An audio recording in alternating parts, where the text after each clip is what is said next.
11장 24절부터 27절까지 말씀 보도록 하겠습니다. 히브리서 11장 24절에서 27절입니다.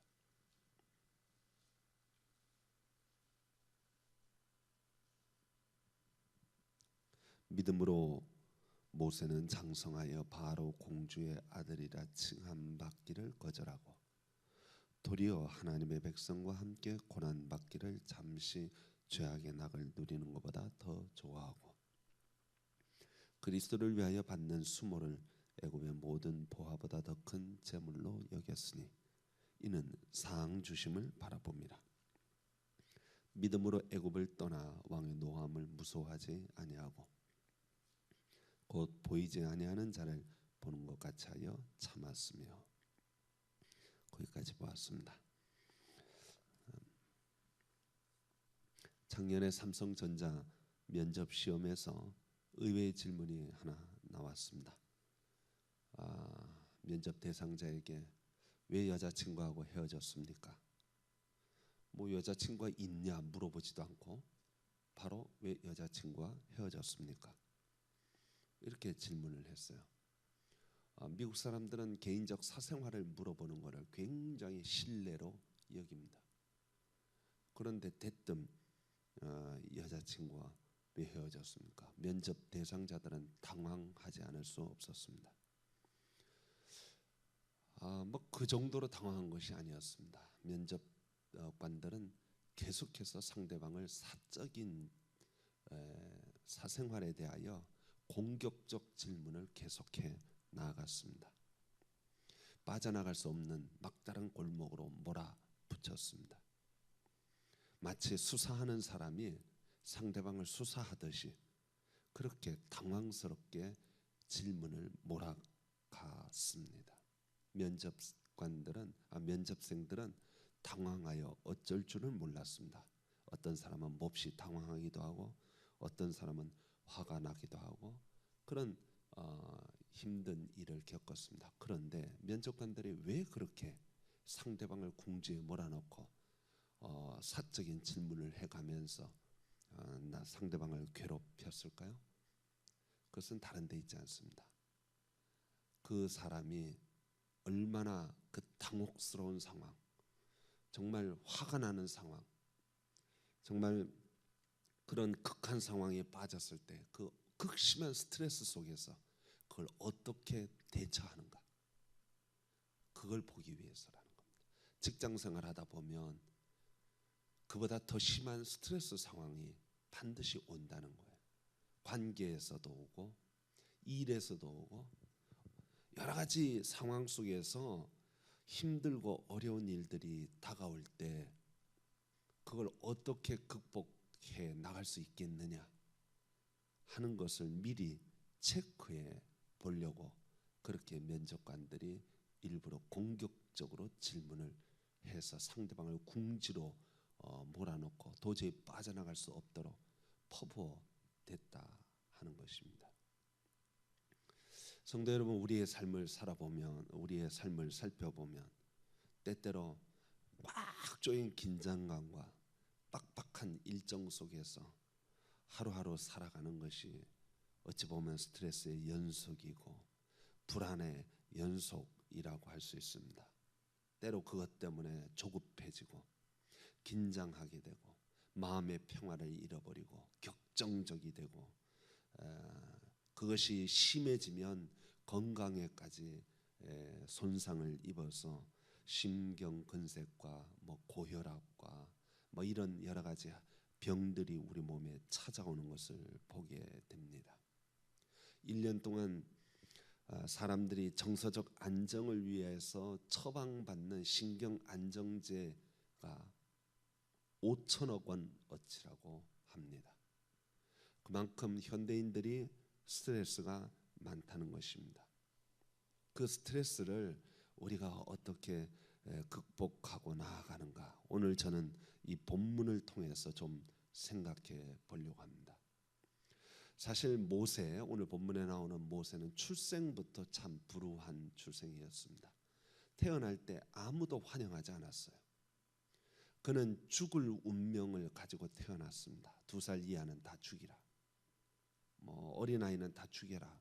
남자아이는 다 죽이라는 그런 극적 상황 속에서 아이를 몰래 숨겨서 엄마가 키우다 견딜 수 없어서 나일강에 버린 바 된 아이입니다.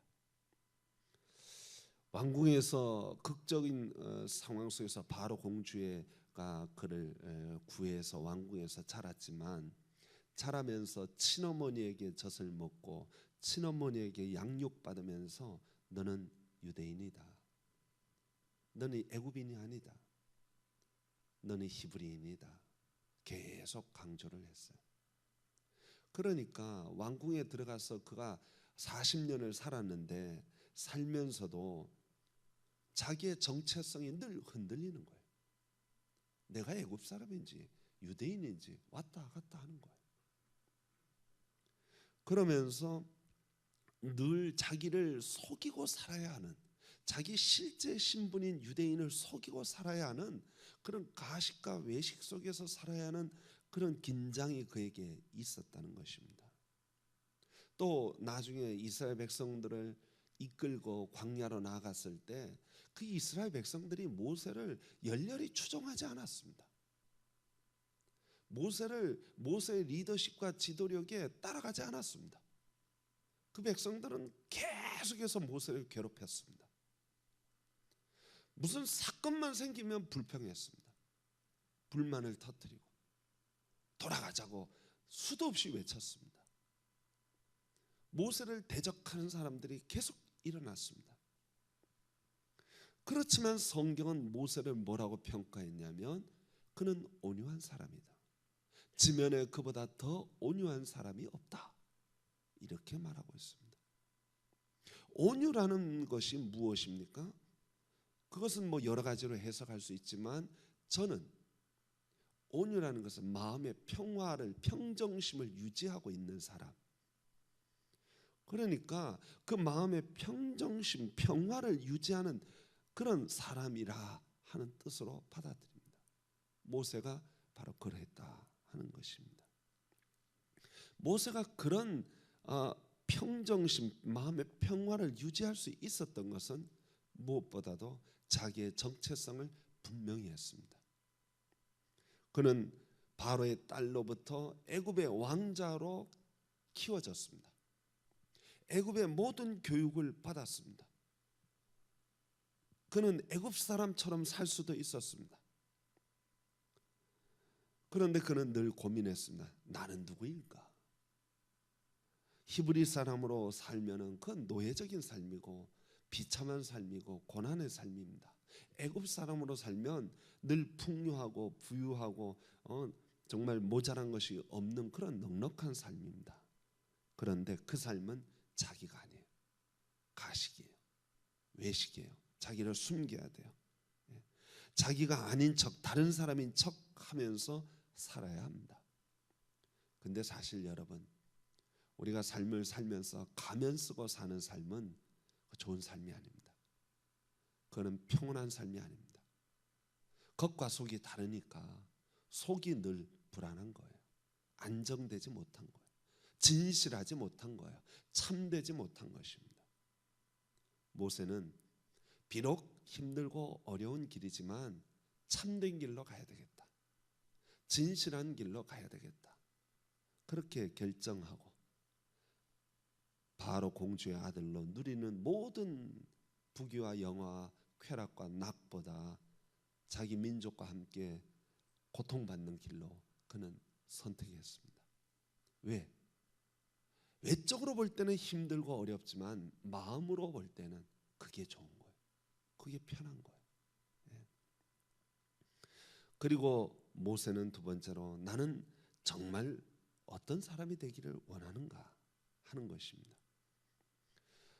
세상의 쾌락과 유익을 추구하는 사람이 될 것인가? 아니면 하나님의 사랑과 함께 고난받기를 원하는가? 그는 자기의 정체성을 확인한 다음에는 그는 하나님이 원하시는 길, 하나님이 선택하신 길로 가기로 결정했습니다. 그의 앞에 여러 가지 사건들이 있겠지만 그는 그 선택을 하고 그 선택에 자기의 책임을 가졌습니다. 누구도 탓할 수 없는 그 길로, 비록 힘들고 어려운 길이지만 내가 선택하고 하나님이 선택하신 그 길에 그는 책임감을 가지고 나아갔던 것입니다. 2차 세계대전 당시에 아우슈비츠 수용소에서 극적으로 살아난 빅터 프랭클이라고 하는 정신과 의사가 있습니다. 그분이 그곳에서 경험한 것을 밤과 안개라는 책으로 써서 그 책을 냈는데 거기에 보면 이렇게 썼습니다. 전쟁을 통해 내가 배운 유일한 것은 비록 내게 일어나는 일들을 내가 어떻게 통제할 수는 없지만 그 상황에서 내가 어떻게 반응할 것인지는 내가 통제할 수 있다 하는 것입니다. 살다 보면 내 주변에 일어나는 일들이 많이 어떤 다양한 일들이 일어날 수 있어요. 나를 힘들게 하는 일, 나를 어렵게 하는 일들, 나를 괴롭히는 일들, 나를 좋게 하는 일들, 다양한 일들이 내 주변에서 벌어지는데 그걸 내가 이렇게 해라 저렇게 해라 말할 수는 없지만 내가 그 일들에 대해 어떤 반응을 보일 것인가 하는 것은 내가 결정한다. 내가 바른 반응을 보이면 그건 어떤 아우슈비츠 수용소에 가도 그는 감사할 수도 있어요. 감사할 수 있단 말이에요. 네덜란드의 코리텐붐 여사도 역시 아우슈비츠 수용소에 갇혔다가 극적으로 살아났습니다. 그가 그 수용소에서 자기 언니도 죽고 다 죽어가는 모습을 보면서도 그가 끝까지 버티고 살 수 있었던 것은 그 상황 속에서 언제나 하나님께 감사하고 다 죽어가고 온몸에 막 이가 드글드글 끓는데도 하나님께 감사하고 찬송할 수 있었던 요인은 그는 자기의 반응을 자기가 통제했던 거예요. 그런 사람들이 그 어려운 환경에서 그것을 극복해 나가다라는 것입니다. 성도 여러분, 우리가 선택한 이 믿음의 길에 우리가 책임감을 가지고 하나님께서 우리에게 주시는 상황에 대한 불평보다는 그 상황에서 내가 어떤 긍정적 반응을 보이는가 하는 것이 훨씬 더 중요하다 하는 것입니다. 그래서 오늘 여기 모세도 하나님의 백성과 함께 고난받기를 잠시 죄악의 낙을 누리는 것보다 더 좋아했다 그랬습니다. 그가 더 좋아한 것이 무엇인가 하는 거예요. 세상의 편안한 것보다는 더 좋아하는 것은 하나님의 뜻이었다 하는 거예요. 그게 그의 마음을 평화롭게 했다는 것입니다. 성도 여러분, 삶을 살아가면서 우리가 더 좋은 것이 무엇인가를 늘 생각할 수 있기를 소망합니다. 학교 다닐 때 보면 인기 있는 학생들이 있었어요. 공부 잘하는 학생도 있었고 뛰어난 학생들도 있었습니다. 그러나 성인이 되고 보니까 그게 다 쓸모가 없어요. 그때는 그게 최고였어요. 그때는 그게 좋아 보였어요. 그러나 더 좋은 게 있다는 것을 우리는 놓칠 때가 많다는 것입니다. 삶을 살다 보면 허탄한 것을 좋아하고 그것을 추구하는 사람들이 많아요. 모세는 세상의 죄악의 낙을 누리는 것보다 잠시 세상에서 죄악의 낙을 누리는 것보다 더 좋은 것, 하나님의 백성과 함께 고난받기를 더 좋아했다 그랬습니다. 관뚜껑 덮어보고 내가 어떻게 살았는가 바로 그것을 생각하는 그날, 내가 세상에 허탄한 것을 추구하며 산 것이 아니라 하나님의 나라와 그 뜻을 추구하며 살았구나 하는 것을 고백할 수 있다면 그는 진정한 승리자가 아닌가 생각합니다. 무엇보다 모세는 그 모든 것들을 참고 견뎌냈습니다. 고생 없이는 아무것도 얻을 수 없습니다. 역경 없이는 전진이 없습니다. 모세가 성공적인 삶을 살았던 것은 그 수많은 이스라엘 백성들의 불평과 원망 속에서도 끝까지 그것을 견디고 참았다는 것입니다. 인내했다는 거예요. 예. 그것이 바로 모세로 하여금 하나님께서 인정한 자가 되어졌다는 것입니다. 성도 여러분, 우리에게 다가오는 모든 환난과 시험 속에서 저와 여러분들이 끝까지 참는 자는 정금같이 단련된 믿음, 정금보다 더 귀한 믿음으로 나오게 되는 것입니다. 마음의 평화를 얻을 수 있었던 열쇠는 인생의 고난이 찾아온다 하는 사실 기억하고, 그 고난에 내가 절대로 부정적 반응을 보이지 않겠다. 그 고난 앞에서 내가 절대로 물러서는 자가 되지 않겠다. 그리고 그 고난을 끝까지 참고 견뎌 나가겠다. 바로 그가 성공적인 인생을 살 수 있는 것입니다. 모세의 삶을 가만 살펴보면 평탄할 때가 거의 없었지만, 좋았을 때가 거의 없었지만, 그러나 그는 120년 동안 수많은 고난과 역경 속에서도 끝까지 참고 인내하며 자기가 선택하고 걸어가는 길에 대하여 절대 회의하지 않고 불평하지 않고 그 뜻 따라서 끝까지 걸어갔다는 것, 그것이 바로 하나님께서 넌 정말 온유한 사람이다 하고 인정받았던 것입니다. 성도 여러분, 저와 여러분들이 선택한 이 길, 믿음의 길, 끝까지 걸어갈 때 실족하지 않고 넘어지지 않는 우리 모든 성도들 되고, 어떤 환난과 스트레스 속에서도 믿음으로 승리하는 우리 모든 성도가 되기를 간절히 축원합니다. 광고 말씀